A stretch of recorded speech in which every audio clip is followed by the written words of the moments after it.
আচ্ছা বলুন তো, কখনো কি ভুল ট্রেনে উঠে পড়েছেন? যখন টের পেয়েছেন, তখন নিশ্চয়ই খুব কাছের স্টেশনে নেমে পড়েছেন। নাকি ভুল ট্রেন জানার পরেও ভুলকে সামনে নিয়ে এগিয়ে গেছেন? তা নিশ্চয়ই করেননি। তেমনই মানুষের জীবনে কিছু সময় আসে, যখন আমরা ভুল ট্রেনে উঠে পড়ি। ভুল মানুষকে ভালোবেসে, ভুল মানুষের জন্য জীবনের কিছু সময় নষ্ট করি। ঠিক যখন বুঝতে পারবেন ভুল মানুষের জন্য নিজের সময় নষ্ট করেছেন, ভুল মানুষকে ভালোবেসে নিজের মন নষ্ট করেছেন, তখন দ্রুতই সেখান থেকে সরে আসার চেষ্টা করবেন।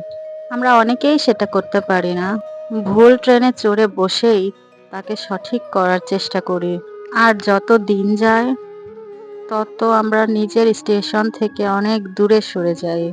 যত দূরে সরে যাবেন, তত ফিরে আসার রাস্তাটা কঠিন হয়ে পড়বে। তাই জীবনকে বেশি কঠিন করবেন না। এর চেয়ে বেশি দূরে চলে যাওয়ার আগে ফিরে আসুন সেখান থেকে। তাই নিজেকে ভালোবাসুন। ভুল মানুষের জন্য নিজের সুন্দর জীবন নষ্ট করবেন না।